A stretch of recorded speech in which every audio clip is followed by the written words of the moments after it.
Suivre ce que disait Madame in 't Veld, je crois, vous avez dit, Monsieur le Ministre, que nous attaquions les Hongrois, mais je ne crois pas d'ailleurs. Je suis assise à côté de mon collègue avec qui je travaille avec grand plaisir, qui est lui-même hongrois.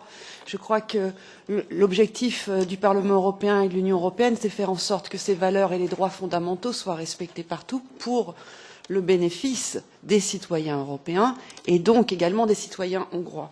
Et là, je voudrais intervenir concernant la situation des droits des femmes et donc des droits des femmes hongroises.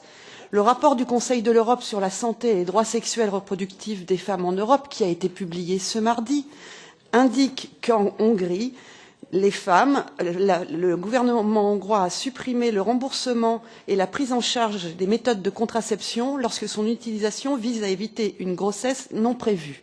Donc, le poids financier de la prévention des grossesses non désirées repose entièrement sur les femmes. Les droits des femmes, je vous le dis, sont des droits humains, y compris en Hongrie. Aussi, j'attire votre attention sur un autre passage.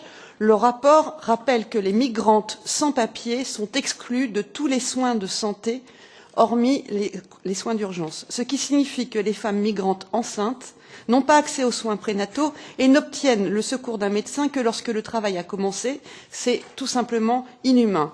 Alors que faut-il faire pour arrêter cela et pour faire en sorte que toutes les personnes, les citoyens européens, les citoyens hongrois soient protégés et que ce mécanisme soit mis en place?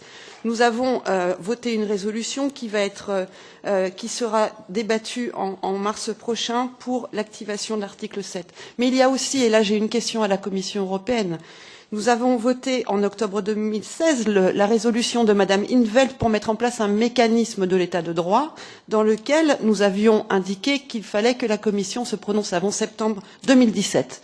On est en décembre 2017, donc quand la Commission va mettre en place ce mécanisme de l'état de droit pour avoir un réel respect, un réel monitoring de ce qui se passe partout au sein de l'Union européenne? Merci.